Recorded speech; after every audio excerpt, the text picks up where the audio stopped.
we are going to learn about work and energy.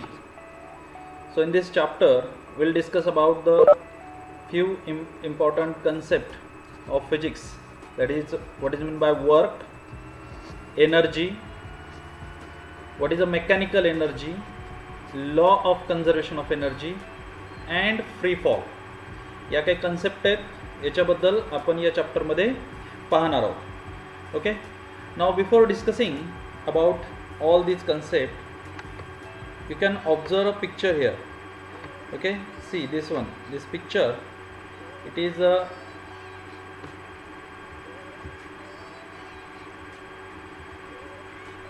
observe this picture. Okay, in which of the picture above has work been done. या ठिकाणी जे काही picture दिलेले त्याच्यातल्या कुठल्या पिक्चरमध्ये तुम्हाला कार्य होताना दिसत आहे, वर्क डन होताना दिसत नाही. So you can see here this girl is doing her homework, a boy is playing with a ball, a girl is watching a TV and a man carries some load on his shoulder. Okay, so generally in a general sense we can say that the girl is doing her homework, so it is a kind of a work. A boy is playing, that is he doesn't working but he is playing. Okay, so in a general sense we cannot refer a playing as a some kind of a work. Okay, the girl is watching a TV, so this is a kind of a entertainment. So she also nothing doing. Okay, she just watching a TV. We cannot say that she doing some work. A man carrying a load, so we can say that the man doing some work here. So sometimes the work, that is a word we refer in our daily life, it is somehow different. That is a word that is used in physics or in science. Okay, so in common sense all these people can say they are doing some work. I am watching a TV, I am doing a work, that is I am watching a TV. Okay, right now don't say me don't tell me anything doing this and that. I am doing my work, that is I am watching a TV. So this in a general sense we are referred it as a work. Generally आपण ह्या गोष्टीला आपण काहीतरी कार्य करायला लागलो असं आपण जनरली म्हणत असतो. आता ही मुलगी होमवर्क करते, याला पण आपण कार्य म्हणतो. हा मुलगा खेळतोय, काय करतोय, आपण असं म्हणू शकत नाही की हा कार्य करतोय, पण तो म्हणू शकतो आम्ही माझं काम करतोय, मला खेळायचं आहे, माझं काम आहे, मी हे करतोय. मुलगी TV बघते, ती म्हणू शकते हां मी TV पाहते. ओके, मला हेच काम आहे, मी TV पाहते, माझं TV पाहणं झाल्यानंतर मी दुसरं काय कार्य कराल. हा माणूस काहीतरी ओझं घेऊन जातो, तर हा जनरल सेन्समध्ये आपण असं म्हणू शकतो की हा कार्य करतोय. Okay, so from scientific point of view, when do we say that no work was done? But in a scientific point of view, when we can say that there is a work done or there is a nothing work is doing there. Okay, so in a scientific point of view, when there is a displacement, then and only then we can say that there is a work done. Scientific point of view मध्ये कसं असतं, जर आपण एखाद्या ऑब्जेक्टवरती काही force apply केला, काही बल लावलं आणि जर ते ऑब्जेक्ट जर डिस्प्लेस झालं, म्हणजे त्याची जर डिस्प्लेसमेंट झाली, तरच आपण असं म्हणू शकतो की वर्क डन झालं. ओके, आता परत एकदा हे वरचे जे पिक्चर आहेत हे पिक्चर बघा. आता वरच्या पिक्चरमध्ये आपण जनरल सेन्समध्ये काय सांगितलं होतं की ही मुलगी होमवर्क करते, ही कार्य करते. हा माणूस जो आहे तो काही ना काहीतरी लोड कॅरी करतोय, हा पण कार्य करतोय, असं आपण या ठिकाणी म्हटलं होतं. ओके, ही TV पाहते, तर आपण असं म्हणू शकत नाही की ती काहीतरी कार्य करते. हा मुलगा खेळतो, ही TV पाहते. पण सायंटिफिक व्ह्यूमध्ये ही जी काही मुलगी आहे ही सुद्धा काही कार्य करत नाही आहे, बिकॉज डिस्प्लेसमेंट होत नाही आहे. ओके, हा मुलगा जर का या ठिकाणी जर डिस्प्लेस होत असेल, म्हणजे बॉल खेळत असताना तो एका ठिकाणाहून दुसऱ्या ठिकाणी जर का तो जात असेल, ओके, तर याचा अर्थ असा होतो की त्या ठिकाणी कार्य होत आहे. ओके, ही मुलगी काही नाही, एका जागेवरती बसलेली, डिस्प्लेसमेंट होत नाही, म्हणजे या ठिकाणी सुद्धा वर्क डन नाही आहे, या ठिकाणी मात्र वर्क डन आहे. सो जनरली एनी मेंटल और physical activity is referred to as a work. Okay, generally कुठलीही मेंटल किंवा फिजिकल ॲक्टिव्हिटी जी आहे ही वर्क म्हणून कन्सिडर केली जाते. आपण होमवर्क करतोय, ही फिजिकल ॲक्टिव्हिटी नाही आहे, ही मेंटल ॲक्टिव्हिटी आहे. आपण पुस्तक वाचतोय, ही फिजिकल ॲक्टिव्हिटी नाही आहे, ही मेंटल ॲक्टिव्हिटी आहे. पुस्तक वाचण्याला सुद्धा आपण कार्य झालं असं म्हणतो. मी खूप काम केलं किंवा मी खूप दमलोय, मला थकल्यासारखं झालं का, कारण की मी पुस्तक वाचत होतो, बराच वेळ झाला मी पुस्तक वाचलं, तर आता मला थकल्याने वाटते. सो जनरली आपण मेंटल आणि फिजिकल दोन्ही गोष्टीला ॲज अ वर्क कन्सिडर करत असतो. When we walk or a run, the energy in our body is used to do the necessary work. जेव्हा आपण चालतो, जेव्हा आपण धावतो, त्यावेळेस काहीतरी एनर्जी वापरली जाते आपल्याला ते कार्य करण्यासाठी. When we say that a girl who is studying is working or performing work, but that is a mental work. ती मुलगी जी होमवर्क करते तिला आपण वर्क म्हणू शकतो, पण हे मेंटल वर्क आहे. इन जनरल सेन्स आपण म्हणतो की ती काहीतरी कामात आहे, ती कार्य करते, पण ते तिचं मेंटल वर्क आहे, फिजिकल वर्क नाही आहे. In physics we deal with the physical work. Work has a special meaning in physics. फिजिक्समध्ये आपल्याला फक्त फिजिकल वर्कबद्दल विचार करायचा, मेंटल वर्कबद्दल नाही. तुम्ही होमवर्क केलं आहे, तुम्ही पुस्तक वाचलं आहे, तुम्ही काहीतरी लर्न केलं आहे, हे वर्क फिजिक्समध्ये कन्सिडर केलं जात नाही. फिजिक्समध्ये फक्त फिजिकल वर्कबद्दल आपण बोलत असतो. Okay, so what is the definition of work in physics? Work is said to be done when a force applied on an object causes the displacement of the object. When some force applied on an object and that object get displaced, then we can say that there is a work done. एखाद्या वस्तूवरती तुम्ही बल प्रयुक्त केले आणि त्याच्यामुळे ती वस्तू जर डिस्प्लेस झाली. समजा फॉर एक्झाम्पल तुमच्या वर्गामध्ये, क्लासरूममध्ये एखादा टेबल आहे किंवा तुम्ही घरी बसलेला आहे, तुमच्या घरी एखादा टेबल आहे, चेअर आहे. त्या चेअर जर उचलून तुम्ही एका ठिकाणाहून दुसऱ्या ठिकाणी जर ठेवली तर त्या ठिकाणी वर्क डन झालं. म्हणजे तुम्ही त्या चेअरवरती काहीतरी फोर्स अप्लाय केला आणि अप्लाय केलेल्या फोर्समुळे त्या चेअरची डिस्प्लेसमेंट झाली. ती चेअर समजा हॉलमध्ये एका ठिकाणाहून दुसऱ्या ठिकाणी गेली, so it is a work done. पण तुमच्या घरी एखादं कबड आहे आणि त्या कबडवरती तुम्ही पूर्ण तुमची ताकद लावली, तुम्हाला जेवढी ताकद लावता येईल तेवढी लावली, पण ते इंचभरसुद्धा ते कबड त्याच्या जागेवरचं हललं नाही, तर त्या ठिकाणी झालेलं वर्कडन हे झिरो वर्कडन आहे. कुठल्याही प्रकारचं वर्कडन, कुठल्याही प्रकारचं कार्य त्या ठिकाणी झालं नाही. अलग लक्षात. So when we can say that the work is done when we applied some force on an object and that object get displaced, then we can say that there must be some work done. जर आपण एखाद्या वस्तूवरती बल प्रयुक्त केलं आणि त्याच्यामुळे ती वस्तूंनी जर का तिची डिस्प्लेसमेंट जर झाली तर त्याला आपण वर्क डन असं पण म्हणू शकतो. You have already learned that the work done by a force doing on an object is the product of magnitude of the force and displacement of the object in the direction of the force. Thus work done W is equal to F into S, force into displacement. Okay, so हे आपण याच्या आधी सुद्धा बघितलेले आहे. As the force it is a product of force and displacement. The magnitude of force into the magnitude of displacement.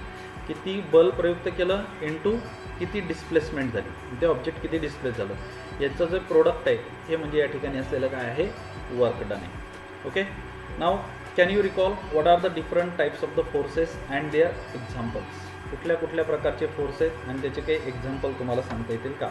आता कुठल्या कुठल्या प्रकारचे फोर्स तुम्ही बघता जनरली, कुठल्या कुठल्या प्रकारचे फोर्स आहे इन अ डेली लाईफ, रोजच्या रुटीनमध्ये? The first and the most important force is a gravitational force. पहिला जो फोर्स आहे तो कुठला फोर्स आहे? ग्रॅव्हिटेशनल फोर्स आहे. बरोबर आहे, पहिला फोर्स हा gravitational force. Okay, earth is attracting the different object towards its centre, it is a gravitational force. This is example of gravitational force. Second one is a frictional force that you are experiencing daily in your daily life. तुम्ही दररोज experience करता तो frictional force आहे. Frictional force म्हणजे तुम्ही चालू शकता, तुम्ही पळू शकता, तुम्ही धावू शकता. हे कशामुळं? तर तुमचे पाय आणि किंवा तुमचे जे काही शूज वगैरे असतात आणि जी काय खालची फ्लोरिंग असते, जी जमीन असते, याच्यामध्ये काही ना काहीतरी फ्रिक्शनल फोर्स असतो. त्याच्यामुळं हे आपल्याला, तुम्हाला चालता येतं किंवा तुम्हाला धावता येतं. जर फ्रिक्शनल फोर्स नसता तर तुम्ही घसरून पडले असता. ओके, सो हे काही फोर्स आहेत जे आपल्या आजूबाजूला आपल्याला दिसून येतात. Okay, now use your brain power. You have learn how to calculate the work done. Okay, ठीक आहे, हे आपण थोडंसं नंतर बघूया, आधी हे बघूया. Now Meenakshi wants to displace a wooden block from point A to point B along the surface of a table as shown in figure 2.2a. Okay, next पेजवरती त्या ठिकाणी एक डायग्राम दिलेली आहे बघा. त्याच्यामध्ये 2.2a जे आहे त्याच्यामध्ये एक मुलगी जी आहे ती एक वुडन ब्लॉक जो आहे तो वुडन ब्लॉक ए पॉईंटपासून बी पॉईंटपर्यंत काय करत आहे, सरकवत आहे. दिसतंय तुमच्या पेज नंबर 19 वरती एक पिक्चर आहे बघा वरच्या बाजूला. त्या 2.2a, b आणि c असे 3 पिक्चर आहेत. ओके, त्यातला 2.2a जो आहे त्याच्यामध्ये एक मुलगी जी आहे तो एक वुडन ब्लॉक जो आहे तो ए पॉईंटपासून बी पॉईंटपर्यंत काय करत आहे, मूव्ह करत आहे, सरकत आहे, घसरवत आहे. तुमच्याजवळ जर का घरी एखादा टेबल असेल ज्याच्यावरती तुम्ही बसता, अभ्यास करता, त्या टेबलवरती एखादा वुडन ब्लॉक किंवा एखादा कुठलाही ऑब्जेक्ट घ्या, एखादा प्लास्टिक तुमचा बॉक्स असेल, कंपास बॉक्स असेल, त्याला तुम्ही मूव्ह करा तुमच्या एका हातापासून दुसऱ्या हातापर्यंत. ए पॉईंटपासून बी पॉईंटपर्यंत तो मूव्ह झाला. Okay, now she has used force F for this purpose. याच्यासाठी एफ एवढा फोर्स त्या ठिकाणी वापरला गेला. Has all the energy she spend been use to produce acceleration in the block. तिने जेवढी एनर्जी त्या ठिकाणी वापरली ती टोटल एनर्जी जेवढा फोर्स तिने लावला तो पूर्ण फोर्स, ती पूर्ण एनर्जी त्या ब्लॉकला ॲक्सेलरेट करण्यासाठी म्हणजे त्याला गतीमध्ये आणण्यासाठी वापरली गेली का? पूर्ण फोर्स वापरला जाईल का? मी तुम्हाला प्रश्न विचारतो. जर तो वुडन ब्लॉक ए पॉईंटपासून बी पॉईंटपर्यंत मूव्ह करण्यासाठी जर तिने मूव्ह केला तर तिने जो फोर्स वापरला तो पूर्ण फोर्स त्या ऑब्जेक्टला ॲक्सेलरेट करण्यासाठीच वापरला गेला का? वापरला गेला का? आगम,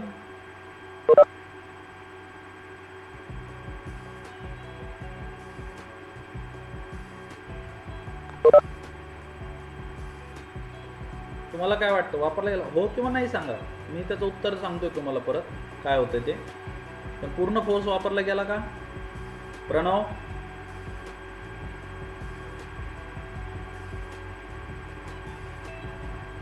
आवाज येतोय माझा तुमच्यापर्यंत?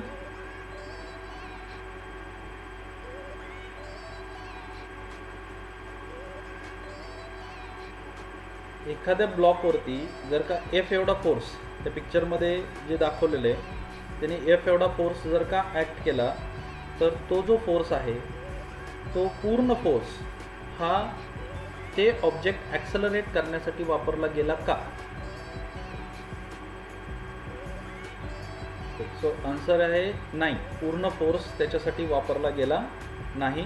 तो जो काही फोर्स होता, some force it is use to overcome the friction.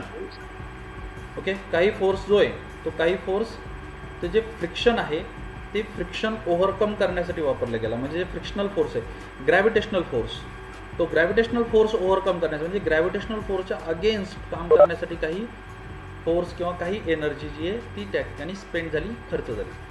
Okay, so has all the energy she spend been use to produce the acceleration in the block? No. Which forces have been overcome using that energy? Frictional force and gravitational force.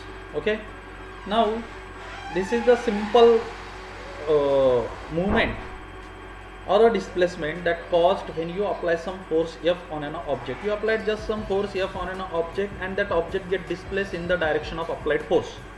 Okay, तुम्ही तुमच्या टेबलवरती एक compass box आहे, तुम्ही त्याला ढकलला, उजव्या हाताकडून डाव्या हाताकडे ढकलला, तो उजव्या हाताकडून डाव्या हाताकडे गेला. म्हणजे तुम्ही फोर्स कुठल्या डायरेक्शनमध्ये लावला? तुमच्या राईट हँडकडून लेफ्ट हँडकडे तुम्ही फोर्स लावला. ऑब्जेक्ट कुठं डिस्प्लेस झालं? राईट हँडकडून लेफ्ट हँडकडे ऑब्जेक्ट डिस्प्लेस झालं. बरोबर, म्हणजे ज्या डायरेक्शनमध्ये तुम्ही फोर्स अप्लाय केला त्याच डायरेक्शनमध्ये ऑब्जेक्टची डिस्प्लेसमेंट झाली. बरोबर. ओके, पण प्रत्येक वेळेस असंच होईल का? प्रत्येक वेळेस असंच होतं का? You have learned how to calculate the work done on an object when the displacement is in the direction of the applied force.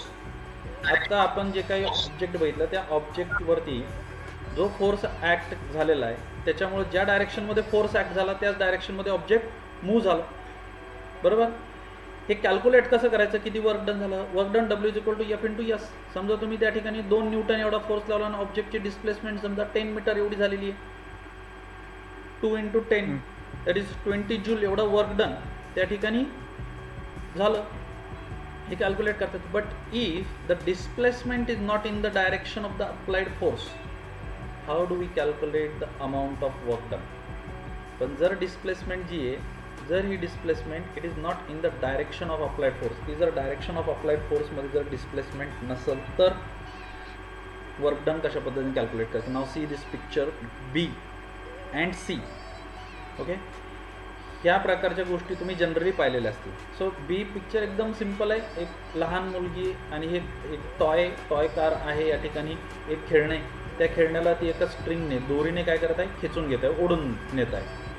हे तुम्ही बऱ्याचशा वेळेस बघितलं असेल. सी पिक्चर आहे, याच्यामध्ये एक कार आहे. समजा ही मागची जी कार आहे ही कार बंद पडलेली आहे आणि हिला टो करून जे पुढची जी कार आहे ती तिला खेचून पुढं नेत आहे. ठीक आहे, जनरली तुम्ही हे पिक्चर तुमच्या सभोवताली किंवा बाहेर फिरत असताना वगैरे तुम्ही बघत असता. अगदी बरोबर. ओके, तर आता या ठिकाणी असणारे जे काही ऑब्जेक्ट आहे, या ऑब्जेक्टमध्ये direction of applied force and direction of displacement, म्हणजे ज्या दिशेमध्ये बल लावलं जाते त्याच दिशेमध्ये डिस्प्लेसमेंट होत आहे का. तर आता या ठिकाणी बघा, हे जे काय टॉय आहे याच्यामध्ये डायरेक्शन ऑफ अप्लाइड फोर्स हा स्ट्रिंगकडे लावला, म्हणजे हाताकडे डायरेक्शन ऑफ अप्लाइड फोर्स लावला. पण ही कार त्या मुलीच्या हाताकडे अशी वर नाही चाललेली, बरोबर. या ठिकाणी ह्या कारची जी डिस्प्लेसमेंट आहे ती डिस्प्लेसमेंट या ठिकाणी फ्लोअरवरती अशा पद्धतीने, म्हणजे या ठिकाणी डायरेक्शन ऑफ अप्लाइड फोर्स म्हणजे डायरेक्शन ऑफ अप्लाइड फोर्स इकडे चालला आहे, बरोबर आहे. म्हणजे या डायरेक्शनमध्ये जे आहे या डायरेक्शनमध्ये फोर्स अप्लाय केलेला आहे, बरोबर हो की नाही. इकडं त्या गाडीला ओढत नाही लागलेत, पण ती गाडी कुठं चाललेली आहे, अशी सरळ चाललेली आहे. म्हणजे या ठिकाणी direction of applied force and direction of displacement यांच्यामध्ये काहीतरी अँगल आहे, बरोबर. मग याचं वर्क डन कसं कॅल्क्युलेट करायचं. जर डायरेक्शन ऑफ अप्लाइड फोर्स आणि डायरेक्शन ऑफ डिस्प्लेसमेंट जर का एकाच डायरेक्शनमध्ये सेम डायरेक्शनमध्ये नसेल, त्यांच्यामध्ये जर काही अँगल तयार होत असेल तर त्या ठिकाणी वर्क डन कशा पद्धतीने कॅल्क्युलेट करायचं. ओके, आता बघूया. पहा, you must have seen the events depicted in the picture B and C above. Okay, हे दोन इव्हेंट तुम्ही जनरली बघितले असेल. When a child pulls a toy with the help of a string, the direction of the force is different from that of the displacement. एक मुलगा जर का खेळणं जर दोरीने जर ओढतोय तर तिथं लावलेलं बल आणि डिस्प्लेसमेंट यांच्या डायरेक्शन वेगवेगळ्यात, एकच नाही आहे. Similarly when a large vehicle tows a small one, the direction of the force and the displacement are different. Direction of force आणि डिस्प्लेसमेंटमध्ये फरक आहे. In both this cases the direction of force makes an angle with the direction of displacement. दोन्ही केसेसमध्ये direction of force हा direction of force आहे आणि ही direction of displacement आहे. तर याच्यामध्ये काही ना काहीतरी अँगल तयार होतो. Okay, let us see how to calculate the work done in such a cases. अशा केसमध्ये वर्क डन कशा पद्धतीने कॅल्क्युलेट करायचं. When a child pulls a toy cart, force is applied along the direction of the string while the car is pulled along the horizontal surface. Force apply कुठं चालला आहे, त्या string दोरीच्या बाजूने, आणि कार कुठं चाललेली आहे, सरफेसला, जमिनीला चिटकून, फ्लोअरला चिटकून खाली सरळ चाललेली. In this case, in order to calculate the amount of work done, we have to convert the applied force into the force acting along the direction of displacement. Okay. So मग याच्यामध्ये आपल्याला काय करावं लागेल, we have to convert the applied force, म्हणजे force apply किती झालेला आहे, and into the force acting along the direction of displacement, आणि त्यातला किती फोर्स हा त्या डिस्प्लेसमेंटसाठी लागलेला आहे. म्हणजे एकूण दोन प्रकारचे फोर्स, एक ॲक्च्युअल फोर्स आहे जो अप्लाय झालेला आहे, आणि दुसरं ॲक्च्युली त्या कार्टवरती, त्या खेळण्यावरती किती फोर्स लागला आहे की ज्याच्यामुळे डिस्प्लेसमेंट होते. Let F be the applied force. F हा अप्लाइड फोर्स आहे, समजा एफ एवढा फोर्स आपल्याला त्या ठिकाणी लागलेला आहे, and F1 be its component in the direction of displacement. आणि F1 जो आहे हा तो फोर्स आहे की ज्याच्यामुळे डिस्प्लेसमेंट होते. 100% फोर्स जो अप्लाय झालेला आहे त्याच्यामुळे डिस्प्लेसमेंट होत नाही, त्याचा काही भाग, त्याचा जो काही कॉम्पोनंट आहे त्याच्यामुळे त्या ठिकाणी डिस्प्लेसमेंट होत आहे. Let S be the displacement. S एवढी डिस्प्लेसमेंट समजा त्या ठिकाणी होत आहे. Then the amount of work done is given by, क्या किती वर्क डन झालेली, तिथं work done W is equal to F1 into S. S ही डिस्प्लेसमेंट झालेली आहे, पण कम्प्लीट F एवढ्या फोर्समुळे ती झालेली आहे का, तर नाही. त्याचा जो कॉम्पोनंट आहे F1 त्यातला काही फोर्स हा त्या डिस्प्लेसमेंटसाठी लागलेला आहे. F1 हा तो फोर्स आहे. The force F is applied in the direction of the string. F हा फोर्स त्या स्ट्रिंगच्या डायरेक्शनमध्ये लागला आहे, that is at an angle with the horizontal. Okay, जी होरिझॉन्टल लाईन आहे त्याच्याशी काही अँगलमध्ये तो फोर्स या ठिकाणी लावलेला आहे. आता इथं डायग्राम दाखवलेली बघा खाली.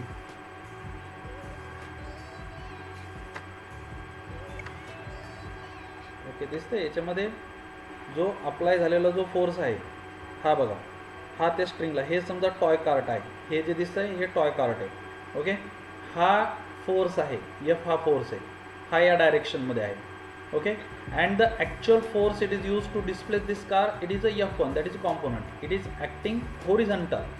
ओके, हा होरिझॉन्टल डायरेक्शनमध्ये, but the actual force F it makes some angle theta with this horizontal direction. Okay, याच्यामध्ये डिस्प्लेसमेंट झालेली आहे, याने काहीतरी अँगल या ठिकाणी तयार केला. Okay, let theta be the angle that the string makes with the horizontal. हा अँगल आहे जो F1शी तयार झालेला आहे. Okay, we can determine the component F1 of this force F which act in the horizontal direction by means of trigonometry.